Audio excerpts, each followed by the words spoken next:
أعوذ بالله من الشيطان الرجيم. بسم الله الرحمن الرحيم. السلام عليكم ورحمة الله وبركاته.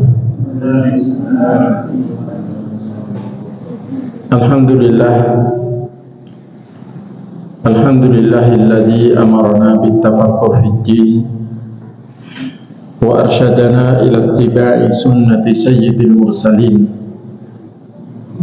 وأصلي وأسلم على الرسول الأمين وآله الطاهرين وأصحابه الأكرمين ومن تبعهم بإحسان إلى يوم الدين. قال تعالى: يا أيها الذين آمنوا اتقوا الله حق تقاته ولا تموتن إلا وأنتم مسلمون. Amma ba'd. Jamaah sekalian, para bapak, para ibu dan saudara semuanya yang saya hormati, yang semoga selalu dimuliakan dan dirahmati oleh Allah Ta'ala. Alhamdulillah, segala puji bagi Allah yang maha baik, yang kebaikannya tak terhingga.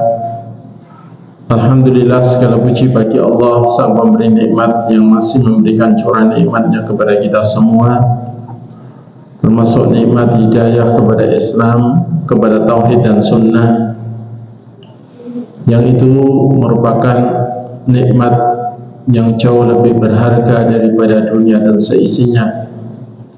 Dan di sore hari ini kita pun masih diberi nikmat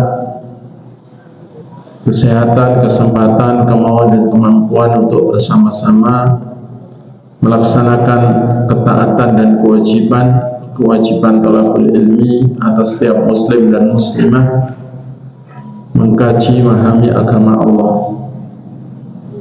Dan materi kita adalah mengenali sebagian makar setan yang selalu mereka berusaha membuat makar untuk kita agar bisa mencelakakan kita dalam kecelakaan yang sebenarnya kecelakaan yang kekal abadi, yakni bagaimana supaya kita itu bisa dibakar di neraka selamanya dan diharamkan masuk surga, tidak bisa kembali pulang ke negeri asal manusia, yakni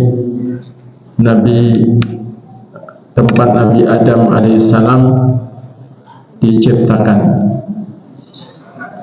Jamaah sekalian yang semoga selalu dirahmati Allah, sesungguhnya Allah Ta'ala memang menguji manusia dengan menciptakan musuh manusia, yang musuh manusia ini tidak mau berpisah dengan manusia, bahkan selalu mengikuti manusia, bahkan dia enggan untuk tidur pada saat manusia tidur, dan berusaha untuk tidak melalaikan manusia, di mana musuh itu bisa melihat manusia, tapi manusia tidak bisa melihat musuh itu.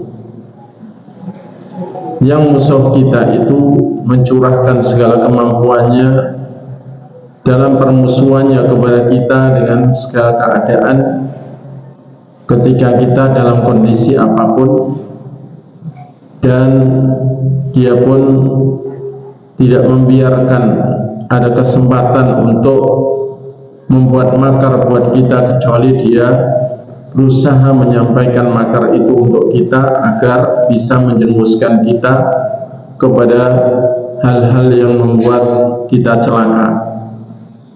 Dan musuh kita itu tidak lain adalah syaitan, yang Allah Ta'ala telah mengabarkan kepada kita bahwa itu benar-benar musuh kita. Dan Allah telah memperbanyak penyebutan di dalam kitabnya tentang apa saja yang menjadi makarnya setan, tipu dayanya, tipu muslihatnya, dan apa langkah-langkah setan untuk mencelakakan kita secara bertahap agar kita keluar dari jalan yang lurus. Dan Allah pun mengulang-ulang kisah Nabi Adam alaihissalam di dalam Al-Quran tentang bagaimana syaitan berhasil menipu dan mengeluarkan Nabi Adam alaihissalam dari surga agar itu menjadi sesuatu yang tidak terlupakan oleh manusia selamanya, sehingga agar kita sebagai manusia selalu waspada terhadap musuh yang selalu mendatangi kita, bahkan menyertai kita itu. Dan Allah pun juga memberikan petunjuk-petunjuk bagaimana supaya kita menang menghadapi musuh kita, bagaimana supaya kita terhindar dari makar-makarnya, bagaimana supaya kita mendapatkan perlindungan Allah yang tidak bisa ditembus oleh musuh kita itu, dan bagaimana supaya musuh kita itu benar-benar merugi dengan tidak berhasil, walau sudah usaha maksimal, tidak berhasil mencelakakan kita. Allah Ta'ala mengkabarkan bahwa syaitan memang musuh kita, maka kita harus menganggap mereka musuh, dan jangan sampai kita ada pikiran bagaimana supaya syaitan ridho kepada kita. Jangan sampai. Allah Ta'ala mengatakan dalam surah Fatir ayat 6, Inna syaitana lakum aduwwun fattakhiduhu aduwwa innama yad'u hizbahu liyakunu min ashabis sa'ir. Sesungguhnya syaitan bagi kalian adalah musuh, maka jadikanlah dia sebagai musuh bagi kalian. Jadi jangan sampai kita ikut-ikutan acara-acara ritual, walau sebutannya itu bagus, misalnya sedekah laut, sedekah bumi, ya, bersih desa, yang intinya mencari ridhonya syaitan. Tujuannya supaya syaitan tidak memusuhi kita, maka dicari ridhonya dengan diberi berbagai sesaji yang dianggap ini kesukaannya. Nggak perlu, syaitan itu kalau dikasih sesaji setiap hari, jangankan setiap tahun, setiap hari dikasih 3 kali saji saja, tetap memusuhi kita. Tidak ingin kita itu bahagia dunia atau akhirat, tetap ingin menjerumuskan kita kepada neraka selamanya, tetap ingin menghalangi kita dari masuk surga dengan menghalangi kita dari takwa. Jadi syaitan tidak boleh dicari ridhonya. Kata Allah, fattakhiduhu aduwwa, maka jadikanlah syaitan sebagai musuh. Tidak apa-apa kita bermusuhan, karena mereka memusuhi kita selamanya, dan tidak pernah syaitan itu ingin damai dengan kita. Maka jadikan syaitan sebagai musuh. Dan apabila kita menggunakan senjata-senjata dan benteng-benteng yang Allah tunjukkan, maka insya Allah kita menang. Insya Allah kita nggak akan bisa dicelakakan. Maka kata Allah, fattakhiduhu aduwwa, jadikan syaitan sebagai musuh. Sesungguhnya syaitan itu hanyalah mengajak orang-orang yang bisa menjadi temannya agar menjadi calon penghuni neraka yang menyala-nyala.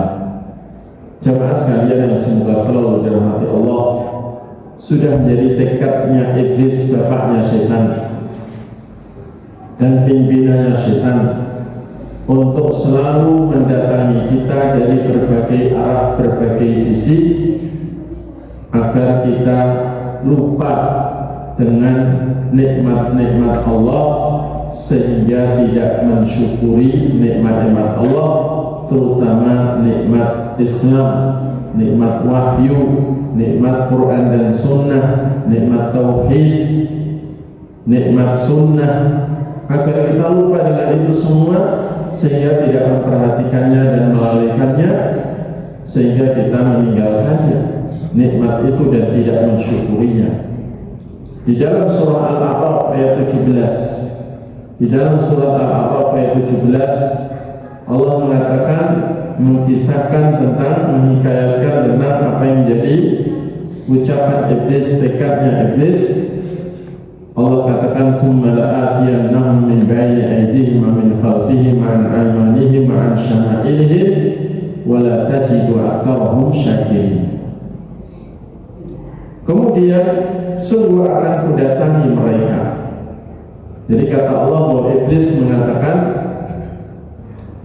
mengungkapkan tekadnya untuk mencelakakan manusia keturunan Adam alaihissalam.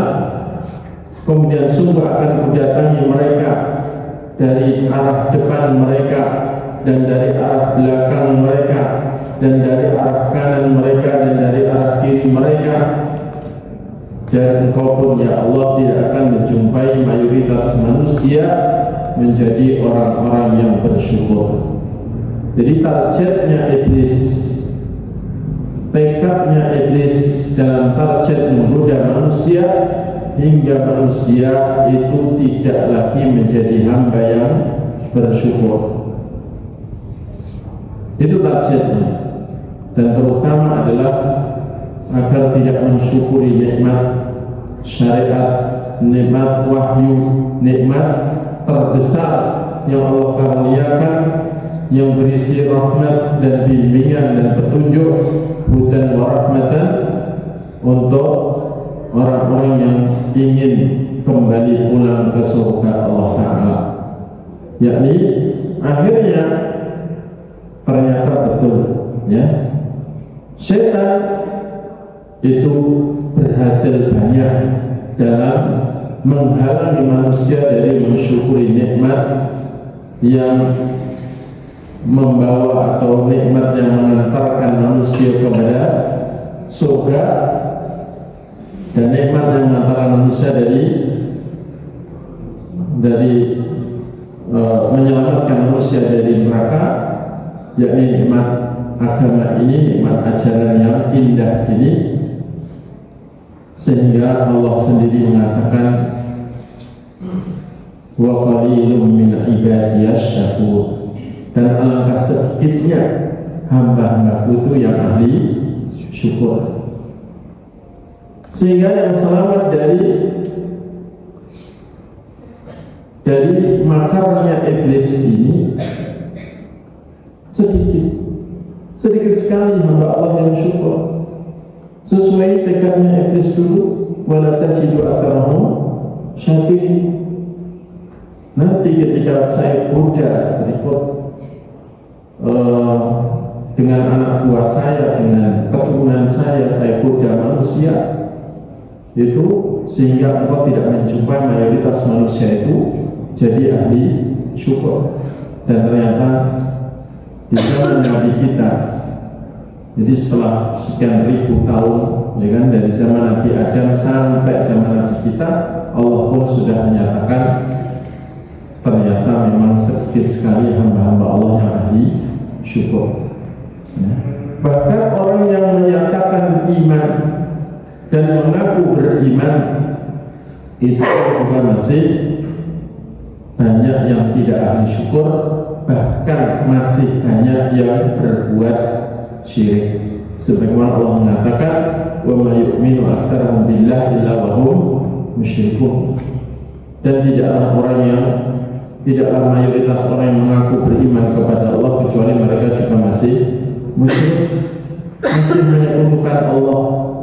Hal ini menunjukkan apa? Bahwa setan dengan pimpinan iblis ini telah berhasil banyak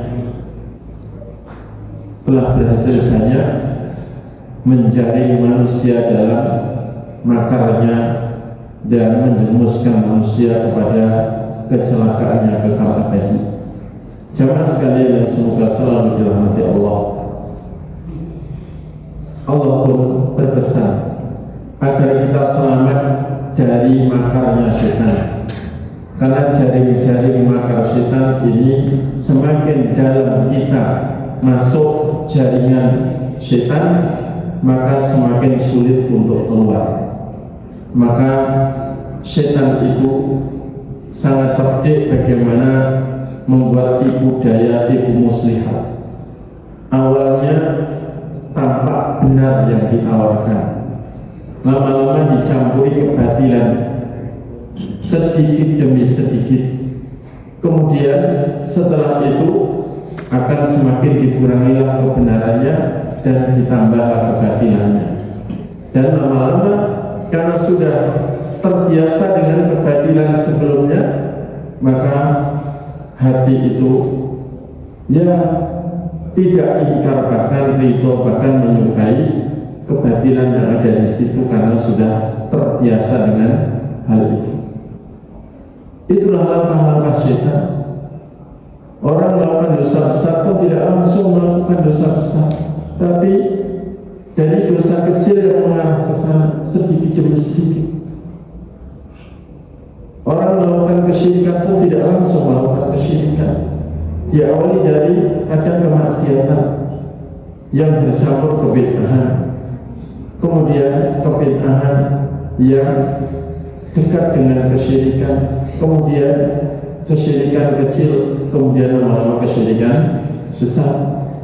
Seperti itu langkah-langkah syaitan. Maka Allah Ta'ala berpesan di dalam surat Al-Baqarah ayat 208, ya ayyuhalladzina amanu udkhulu fis-silmi kaffah wa la tattabi'u khutuwatis syaitan innahu lakum aduwwum mubin.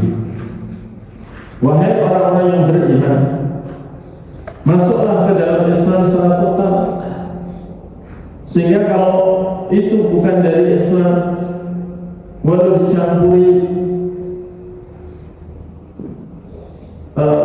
campuri sebagian dari ajaran Islam, udah tidak usah ya. Masuklah ke dalam Islam secara total. Jadi ambillah yang dari Islam saja, itu sudah cukup dalam ajaran kebaikan. Islam itu tidak meninggalkan satupun ajaran kebaikan. Jadi kalau ingin ajaran kebaikan, tidak usah ngambil dari selain Islam.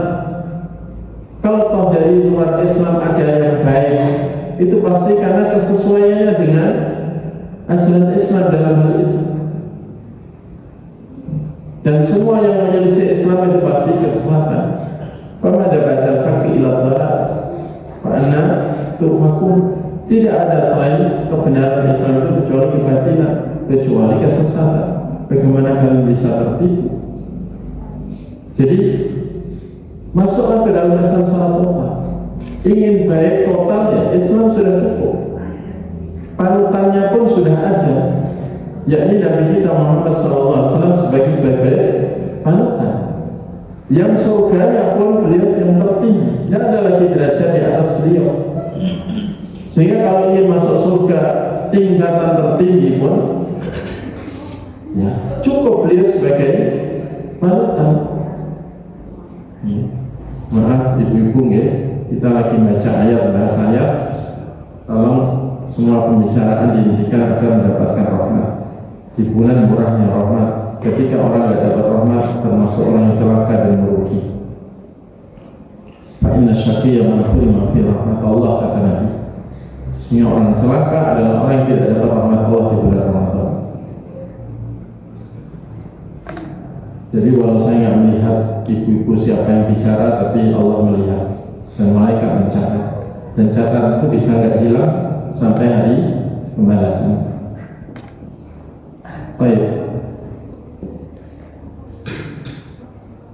Wahai orang yang beriman, masuklah ke dalam Islam secara total, secara menyeluruh, dan jangan mengikuti langkah-langkah syaitan. Wala tattabi'u khutuwatis syaitan. Jangan mengikuti langkah-langkah syaitan. Yang syaitan itu pertama ngambil dari Islam, kemudian dicampuri kebatilan. Kemudian setelah itu Islamnya dikurangi, kebatilannya ditambahi. Begitu terus kerjanya syaitan, membuat syubhat. Ya. Syubhat itu campur aduk dari kebenaran dengan kebatilan. Ya. Karena itu Allah mengatakan wala talbisul haqqa bil batil wa taktumul haqqa wa antum ta'lamun. Jangan kalian mencampur antara yang kebenaran dengan kebatilan, dan jangan menyembunyikan kebenaran sementara kalian tahu. Jadi langkah-langkah syaitan ini jangan diikuti, kata Allah. Dan Allah mengatakan khutuwat, ini berarti langkahnya tidak cuma selangkah untuk sesat itu, banyak langkah. Dan ketika seorang ada bersitan dalam hati, ini kayaknya salah ini, syaitan akan menambah sisi kebenarannya sehingga nampak tidak salah. Begitu. Dan syaitan, karena itu syaitan yang paling dia sukai adalah orang-orang awam, orang-orang bodoh, orang-orang yang jauh dari kalam Allah dan kalam Rasul. Itu yang paling disukai karena paling mudah disesatkan. Maka syaitan itu sangat membenci majelis ilmu. Karena itu biasanya berbarengan dengan Allah memberikan sakinah, ketenangan jiwa buat orang yang hadir di majelis ilmu, syaitan pun mendatangkan rasa ngantuk dan akhirnya tidur di majelis ilmu. Orang yang susah tidur, kalau tidur perlu obat tidur, itu diajak ke majelis ilmu yang serius mengkaji kalam Allah dan kalam Rasul, biasanya nggak lama tidur, apalagi dikasih sandaran. Jadi syaitan itu tidak ingin ada orang itu mengerti kebenaran, dan tidak ingin ada orang mengerti kebatilan. Inginnya syaitan adalah supaya manusia itu tidak bisa membedakan mana yang benar, mana yang salah, mana yang baik, mana yang buruk. Bahkan kalau sudah terjun mengerti, syaitan itu merancungkan mana yang lebih baik, mana yang lebih buruk, itu dikacaukan. Ya. Karena yang paham betul, diberi kefahaman oleh Allah Ta'ala, itu disesatkan sulit. Orang memandang orang ini kayaknya baik, tidak masalah, juga biasa saja. Tapi kalau ahli ilmu, tidak, ini salah, ini arahnya ke selatan, ini sudah syubhat, ini bahaya. Begitu. Dan syubhat memang hanya bisa dihadapi dengan ilmu, sebagaimana syahwat hanya bisa dihadapi dengan tazkiyatun nufus. Dan dua-duanya sudah Allah siapkan dengan lengkap di dalam kitabnya melalui kalamnya dan kalam Rasulnya. Jemaah sekalian yang semoga selalu dirahmati Allah, karena itu ciri-ciri orang yang dikehendaki baik oleh Allah, yang selamat dari makar syaitan, adalah difahamkan dalam agama, difahamkan dalam akidah terutama. Itu adalah tanda. Rasulullah mengatakan, man yuridillahu bi khairan yufaqihu fid din. Karena siapa Allah kehendaki baik, maka Allah fahamkan dia dalam agama. Dan tidak mungkin paham dalam agama kalau tidak berilmu. Tidak mungkin paham kalau tidak berusaha memahami. Tidak mungkin bisa berusaha memahami kalau tidak berilmu. Tidak mungkin berilmu kalau tidak mau belajar. Tidak mungkin bisa belajar dengan baik kalau adabnya mencari ilmu tidak diindahkan. Apa adabnya mencari ilmu? Para ulama menyebutkannya, di antaranya yang utama, ketika di majelis ilmu itu husnul sauti, bagus dalam diam. Ya. Orang yang ngantuk tidur itu kan bagus, itu diam, tapi tidak bagus dalam diam. Kemudian husnul istima', bagus dalam mendengarkan. Kalau pikirannya kemana-mana, berarti tidak bagus dalam mendengarkan. Dengar tapi kurang konsentrasi. Kemudian husnul fahmi, bagus dalam memahami. Kemudian setelah dipahami baru husnul kitabah, bagus dalam menulis. Dan bagus dalam menulis itu tidak menulis semua yang diucapkan oleh penyampaian ilmu, tapi yang ditulis adalah hal yang terbaik dari yang disampaikan. Kemudian supaya tidak hilang ilmu itu dihafalkan, sehingga ada husnul hifdzi, bagus dalam menghafal. Dan yang dihafal itu jangan semua yang ditulis itu dihafal, berat. Yang dihafalkan hanya terbaik dari yang ditulis. Dan ketika nanti bicara, memilih yang terbaik dari yang dihafal. Nanti perkataan itu adalah intisarinya ilmu. Jamaah sekalian yang semoga dirahmati Allah. Berkata Imam Al-Baghawi, jadi wala tatabul khutwat syaitan innahu ma'adul mubin, jangan kalian mengikuti langkah-langkah syaitan, karena syaitan bagi kalian adalah musuh yang jelas, musuh yang nyata, walau tidak terlihat tapi musuh yang benar-benar musuh. Kalau musuh dari kalangan manusia mungkin masih bisa diajakkan, masih bisa dilunakkan hatinya, masih bisa setelah lunak dibaiki mungkin jadi sahabat, jadi teman, jadi dapat hidayah. Tapi kalau musuh dari kalangan jin itu tidak mungkin dibegitukan, tidak mungkin dikasih sesaji itu terus jadi jadi baik ya. Karena itu kita disuruh menjadikan syaitan dari kalangan jin sebagai musuh. Dan berkata Imam Al-Baghawi menjelaskan ayat ini, beliau mengatakan atila tattabi'u khutuwati syaitan la tasluku turuqa allati yad'ukum ilaiha syaitan fa innahu yuridukum mawalidal 'atab. Jadi jangan kalian mengikuti jalan-jalan yang setan mengajak kalian ke jalan-jalan itu. Kenapa? Karena dia akan menjerumuskan kalian ke tempat-tempat yang membinasakan, yang menghancurkan. Pasti. Maka sesuai gambaran yang digambarkan oleh Nabi SAW dalam hadisnya, bahwa kita ini umat beliau sudah ditinggalkan itu di atas jalan yang lurus, rata, bersih, putih, malam harinya terang benderang seperti siang harinya. Namun di kanan kiri jalan itu ada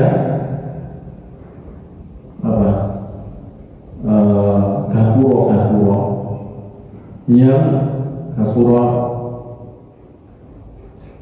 mengarah ke jalan yang belok. Itu ada gapuranya. Gapura itu dikasih gawang-gawang, itu dikasih gawang jalan, dikasih selambung yang berhias. Jadi selambungnya dihias-hias sedemikian indahnya. Maka pesan Nabi kita supaya kita terus jalan, jangan noleh kanan atau kiri. Soalnya kalau noleh nanti bisa tertarik, oh itu kok gawangannya bagus banget, biasanya banyak, bagus, kayaknya masuk ke sana indah di dalam sana. Kalau gawangannya aja kayak begitu, gimana di dalamnya, kan begitu. Nah, di setiap gawangan jalan-jalan yang ada di kanan kiri itu ada setan yang mengajak, ayo lewat sini aja, lewat sini saja. Semuanya begitu. Lewat sini enak, bagus, indah, nikmat. Di sana dalam ada banyak sekali kenikmatan. Sementara Nabi kalian itu di ujung jalan mengatakan terus jalan, terus jalan. Jangan belok ke kanan atau ke kiri. Tapi kebanyakan manusia ya kepo, kan itu kan? Kepo itu apa? Ya, penasaran, pengen tahu, ya, pengen mencicipi, pengen merasakan, kan gitu. Akhirnya ya kebanyakan itu berhenti, ya mampir, kemudian masuk coba. Padahal gelap, kok gelapnya nanti di sana terang. Di sana banyak sekali keindahan. Nah, kalau sudah dalam masuknya, sudah sulit untuk kembali. dan terus disuruh jalan. Akhirnya hanya mengikuti bisikan. Walau mata normal, kalau gelap kulitnya, karena itu kesatan disebut duluman, kegelapan. Tunjuk disebut nur, cahaya. Yang syaitan itu kata Allah mana? Ya. Yukhrijunahum minal nuri ila dhulumat, mengeluarkan manusia dari cahaya kepada kegelapan. Dhulumat itu kegelapan yang bertumpuk-tumpuk. Semakin dalam semakin gelap, semakin gelap semakin gelap. Kalau sudah gelap, ya, disuruh muter-muter 5 kali, mumet sudah tidak tahu arah kembali. Dan akhirnya hanya mengikuti bisikan. Maju. Hanya tambah jauh dan itu mayoritas manusia. Karena itu kata Nabi itu waktu itu kostan terlalu. Berjalanlah dengan lurus di tengah garis jalan, di tengah jalan, garis lurus di tengah jalan. Waktu itu, dan kalau nyimpang, berusaha terus mendekati garis yang lurus itu. Dan kostan terlalu. Sedang-sedang saja, nggak usah balap-balap, nggak usah banter-banter, nggak usah kenceng-kenceng. Kalian akan sampai pada finish. Kalian akan sampai ke surga. Kalau kekencengan, apalagi ilmunya kurang, kencengnya lebih bahaya kan itu. Nggak bisa mengendalikan. Karena itu banyak sekali orang yang bersemangat dalam agama. Pintunya pintu sunnah, tapi berujung pada bid'ah khawarij atau bid'ah yang lain. Jadi nyimpang ke kanan. Ada juga yang terlambat-lambat, hanya putus di tengah jalan. Karena itu suruh sedang-sedang, nanti akan sampai. Karena itu sebaik-baik amal itu yang istiqomah, walau sedikit tapi istiqomah. Dan istiqomah itu adalah master dari mustaqim jalan yang lurus. Istiqomah yastaqimu, mustaqim istiqomatan atau mustaqim. Jemaah sekalian, dan termasuk bentuk makarnya syaitan untuk menjerumuskan manusia kepada segala kegelapan, kesesatan, dan segala kecelakaan dan kebinasaan, terutama dalam kehidupan yang sebenarnya kehidupan setelah kematian, adalah memberi bisikan, was-wasan, memberi bisikan. Jadi syaitan ini enggak ada bosannya bisiki terus. Dan yang dibisiki itu hati yang beda-beda. Karena itu kita diajari permohonan perlindungan kepada Allah dari bisikan syaitan dengan turunnya surat An-Nas. Allah katakan qul a'udzu birabbin nas. Jadi ini bentengnya, ini senjatanya untuk menghadapi bisikan. Katakan, ucapkanlah a'udzu birabbin nas, aku berlindung kepada Rabbnya manusia, pencipta, penguasa dan pengatur manusia. Malikin nas, rajanya manusia, penguasanya manusia. Ilahin nas, sesembahannya manusia. Min syarril waswasil khannas, dari keburukannya bisikan-bisikan syaitan yang maju mundur. Maju mundur gimana maksudnya? Yakni ketika manusia itu zikir kepada Allah, ingat kepada Allah, berlindung kepada Allah, maka syaitannya mundur. Wah, percuma maju. Ketika manusia itu lalai dari zikir, lalai dari Allah, lalai dari akhirat, maju kesemakan, maju. Begitu terus. Alladzi waswisu fi sudurin nas. Kemudian Allah menyebutkan tentang tempatnya bisikan itu di mana. Yang membisik-bisikkan di dalam hatinya manusia, di dalam dadanya manusia. Minal jinnati wan nas, yang para pembisik itu dari kalangan jin itu disebut pertama karena memang itu yang utama, dan manusia sudah berhasil disesatkan, dia juga kadang bisik kita, mempengaruhi kita. Maka bisikan ini menjadi jalan utama setan mencelakakan kita. Karena setan tahu manusia itu gampang terpengaruh. Manusia itu gampang terpengaruh. Dan kalau sudah terpengaruh, dia juga berusaha mempengaruhi yang lain agar ikut dia. Itu manusia.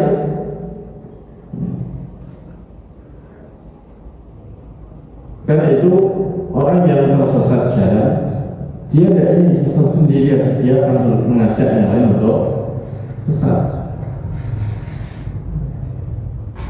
Mau pemabuk aja, kalau mabuk sendiri itu tidak asik katanya, mesti ajak aja.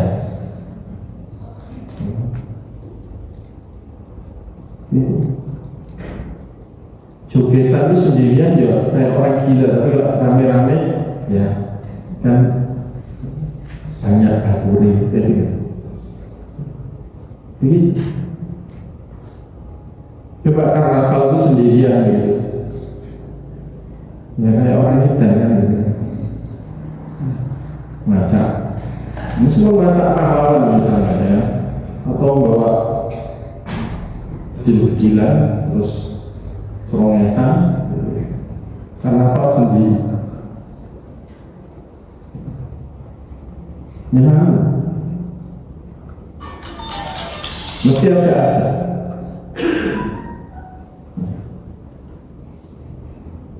Maka setan tahu manusia itu gampang dipengaruhi, dan kalau sudah kena pengaruh juga suka mempengaruhi yang lain. Aja. Karena itu minal jinnati wan nas. Bisikan keduanya, tapi jin yang utama ini kita diajari mohon perlindungan kepada Allah dari bisikan mereka. Maka Allah menyebutkan bahwa waswasah, bisikan syaitan ini yang pertama. Kemudian menyebutkan tempatnya bisikan, yakni di dada manusia. Karena itu orang beriman, karena hatinya orang beriman itu hidup, memiliki roh, yang rohnya itu dari wahyu, dari Quran. Al-Quran itu roh bagi hati. Hati tanpa Al-Quran, hati yang mati. Dan hati yang mati kalau lama-kelamaan matinya bisa kering. Udah kering, mengeras. Dan kerasnya hati bisa lebih keras dari hati. Jadi hati manusia itu ada 3. Hati yang hidup, sehat, hati yang mati, kering, keras. Itu ini hatinya orang beriman yang bertakwa. Kalau yang kedua hatinya orang kafir. Dan yang ketiga ini hati yang berpenyakit. Dia masih hidup tapi berpenyakit, tidak sehat. Tentunya lemah, hidupnya enggak sehat. Ada yang parah, setengah mati. Ada yang enggak parah. Dan ada yang lama-lama mati gara-gara membiarkan penyakitnya terus mendominasi. Nah, orang yang berzikir kepada Allah dengan yang tidak berzikir, kata Nabi, permisalannya seperti orang yang hidup dengan orang yang mati. Sehingga orang yang lalai itu seperti mayat berjalan. Nah, otomatis yang nyetir dia adalah nafsunya, dan nafsu itu tunggangannya syaitan. Yang nyetir syaitan. Maka orang yang hatinya hidup dan sehat, itu setiap kali ada bisikan akan terasa, merasa, sehingga langsung mengeluarkan senjatanya untuk melawan syaitan yang bisik dengan a'udzubillahi minasyaitonirrajim, dengan ayat kursi, dengan yang lain. Senjata-senjata yang Allah berikan digunakan.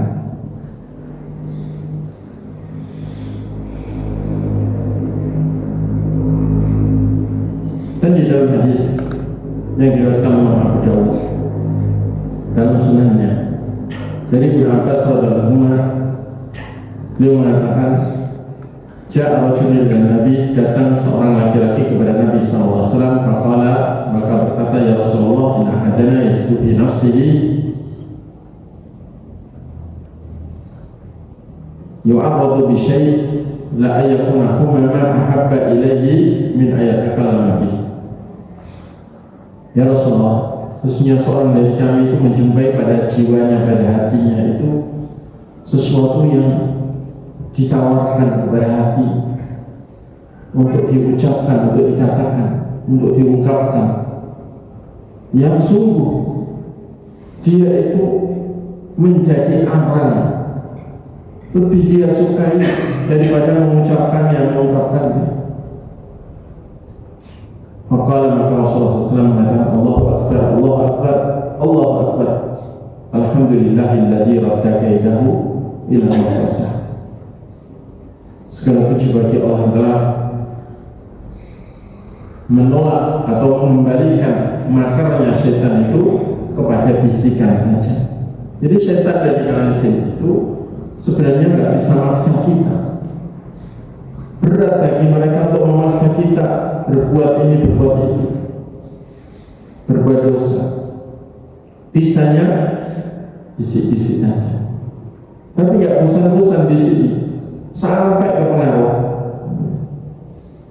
Nah, karena itu mengamalkan surat Qul a'udzu birabbin nas disertai Qul a'udzu birabbil falaq dan Al-Ikhlas setiap habis sholat, dan kalau habis subuh dan habis maghrib itu 3 kali bahkan. Ini penting, mau tidur penting juga selalu siap dengan a'udzubillahi minasyaitonirrajim kapanpun, dimanapun, bahkan ketika dalam sholat pun, ketika godaan datang boleh a'udzubillahi minasyaitonirrajim. Sebagaimana Nabi ketika sholat didatangi oleh Iblis, diganggu, beliau berdoa, a'udzubillahi minka, aku berlindung kepada Allah darimu, karena saat itu Nabi diperlihatkan. Jamaah sekalian yang semoga selalu dirahmati Allah, dalil-dalil yang menunjukkan bahwa syaitan itu kerjanya misi itu sangat banyak, termasuk misi orang sholat. Jadi kalau imamnya baca Al-Quran, surat Al-Quran, dia tahan, ya, nggak kepanasan. Dia nyari orang yang bisa digoda, yang hatinya lemah atau juga sop-sop yang renggang. Setan di sop yang renggang itu bukan ikut sholat. Jadi konyol kalau ada orang mengatakan nggak apa-apa renggang. Kalau ada setan di situ malah beneran dia ikut sholat. Enggak, bukan ikut sholat, nggak orang sholat. Dia membisikkan dengan mengatakan udhkur kada wa kada, udhkur kada wa kada. Ingat ini, ingat itu, ingat ini, ingat itu. Hatta yang bala wajul la yadri kam sholat. Sehingga seseorang itu sampai kadang-kadang nggak ingat sudah berapa rakaat dia sholat. Bahkan sudah baca Fatihah atau belum, lupa. Tadi sudah baca ini, lupa. Bahkan kadang-kadang orang sholat, padahal sebelum sholat itu nyari kuncinya itu nggak nemu, sampai 2 hari nggak ketemu. Ketika sholat, ingat. Akhirnya setelah sholat sujud syukur karena kuncinya ketemu, padahal sholatnya hilang. Kunci harganya berapa? Sholat lebih baik dari dunia, bisa isinya hilang malah bersyukur. La haula wala quwwata illa billah. Jamaah sekalian, termasuk kejahatan setan dan keburukannya dalam akarnya tidak menginginkan manusia bahagia akhirat, bahkan bahagia dunia pun tidak. Itu adalah al-ifsad bainal mu'minin bi kulli tariqah wa hilah. Faqad nazala bainal muslimin, yakni merusak hubungan antara orang beriman, merusak persaudaraan di antara orang beriman dengan segala cara dan segala tipu daya, sehingga kerjaan setan juga mengadu domba di antara kaum muslimin. Bahkan setan telah mengadu domba antara Nabi Yusuf dengan saudara-saudaranya, sebagaimana yang diceritakan Allah dalam surat Yusuf ayat 100. Nabi Yusuf menghabarkan kepada ayahnya setelah ngumpul kembali, pertemukan kembali, ngumpul kembali, bahwa ternyata betul, wahai bapakku, bahwa Allah telah mewujudkan mimpiku dan mendatangkan engkau dan saudara-saudaraku dari negeri yang jauh atau dari pelosok yang jauh, min ba'di an nazala syaitanu baini wa baina ikhwati, setelah syaitan mengadu domba antara aku dengan saudara-saudaraku. Ini pernyataan Nabi Yusuf AS yang diceritakan oleh Allah Ta'ala, dibenarkan Allah dan dikisahkan. Jadi seperti itu. Dan hati-hati kita, orang yang sudah bertauhid tidak ingin terjumus pada syirik, kata syirik kecil tidak pengen, karena tahu dosanya, ya, dosanya yang begitu besar. Dan dosa syirik termasuk dosa yang tidak terampuni. Kita benci kepada setan, kita benci kepada kesyirikan, sehingga setan putus asa untuk mengajak kita menyembah setan. Berarti setan akan merusak akhirat kita, merusak bahkan dunia akhirat kita, kebahagiaan dunia akhirat kita, dengan mengadu domba di antara kita. Rasulullah SAW mengatakan dalam hadis yang sahih di antara yang diriwayatkan Muslim dari sahabat Jabir radhiyallahu anhu, bahwa Rasulullah bersabda, "Inna syaitan qad ya'isa an ya'budahu musallun fi jaziratil Arab walakin fi tahrish bainahum." Sesungguhnya setan sudah putus asa untuk mengajak ahli sholat di jazirah Arab untuk menyembah setan.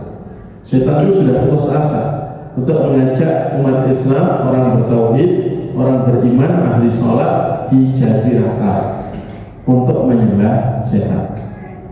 Setan terus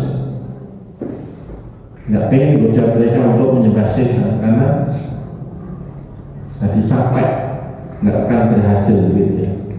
Kalau selain jazirah Arab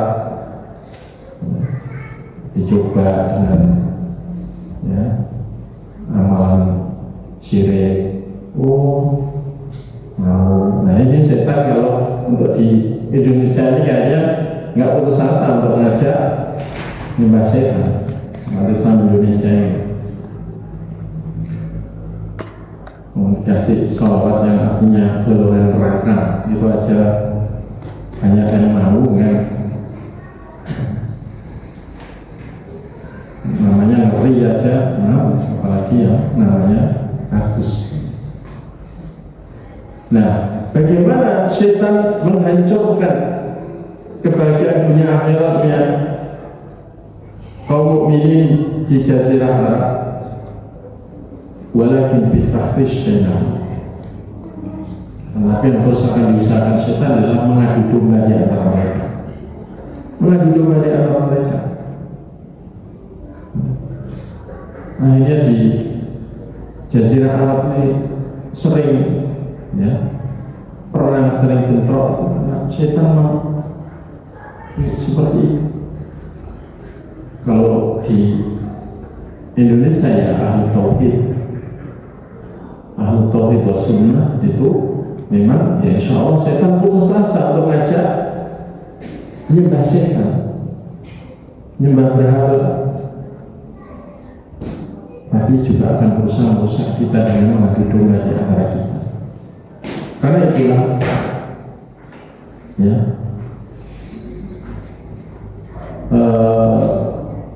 berkata Imam An-Nawawi rahimahullah, hadal hadis min mu'jizatil nubuwah, hadis ini termasuk mukjizatnya kenabian, nahu Aisyah ya'budahu ahlu jaziratil Arab walakinnahu yas'a fi tahrish bainahum bil khusumat wa syahna wal huruf wal fitnah wa nahyiha.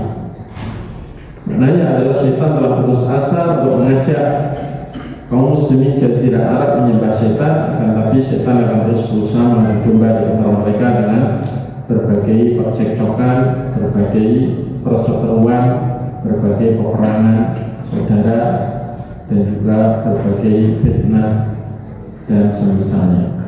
Jemaah sekalian yang semoga selalu dirahmati Allah, karena itu kalau ada syaitan yang berhasil mengadu domba kemudian memisahkan, apalagi sampai bisa menceraikan antara suami dan istri, iblis itu memberi apresiasi dan penghargaan kepada syaitan yang berhasil mengadu domba di antara orang beriman, diapresiasi. Tapi kalau cuma bisa menjerumuskan kepada dosa, kepada zina, kepada kepada judi, kepada mencuri, kepada korupsi, kepada itu syaitan, iblis masih mengatakan masalah tasyai, kamu itu belum berbuat apa-apa, yakni itu biasa, dia nanti tobat atau membalikan uang yang dicuri sudah selesai, atau dia dihukum selesai, atau dia tobat selesai, tidak ada hasilnya sudah. Tapi kalau bisa memecah, merusak ukhuwah, ini yang paling dicari. Karena itulah Allah Ta'ala dan Rasulullah SAW memerintahkan umat Islam untuk menguatkan ukhuwah atas dasar Islam, atas dasar tauhid dan sunnah, dan mensyariatkan untuk kaum muslimin segala ucapan dan perbuatan yang bisa melunakkan hati kaum muslimin, membaguskan hubungan persaudaraan antara kaum muslimin, dan menjanjikan untuk mereka pahala yang sangat besar bagi orang yang mau melaksanakannya. Sedekah itu pahalanya bukan pada nilainya. Kadang orang sedekah 100.000, pahalanya jauh lebih besar daripada sedekah 1 juta. Kenapa? Karena pengaruhnya kepada ukhuwah ternyata besar yang 100.000.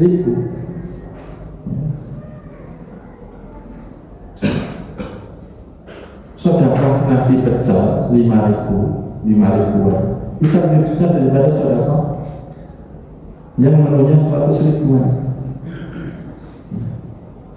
Ketika yang 100.000 ini tidak berbuah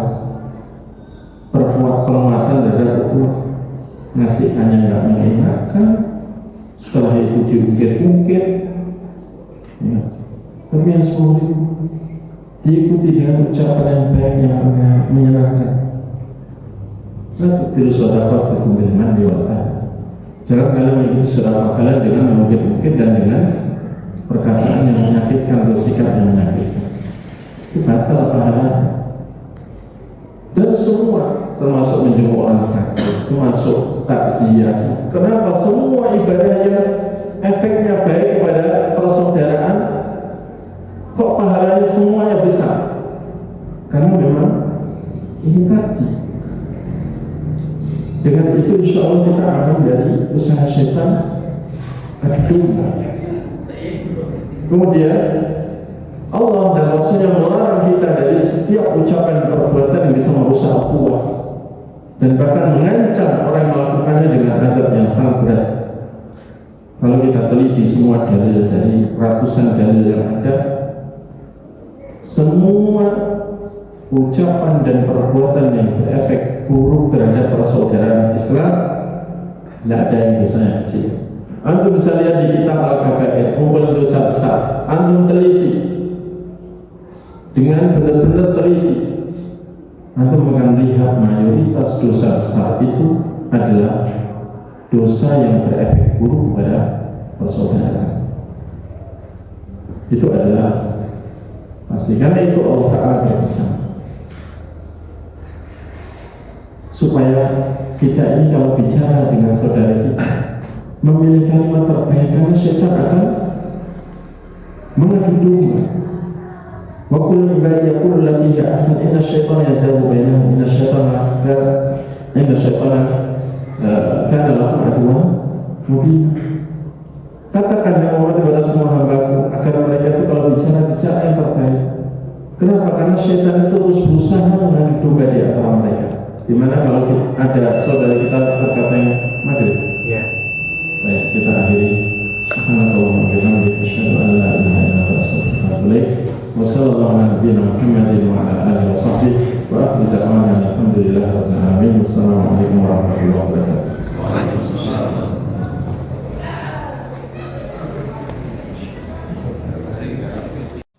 لئن شكرتم لأزيدنكم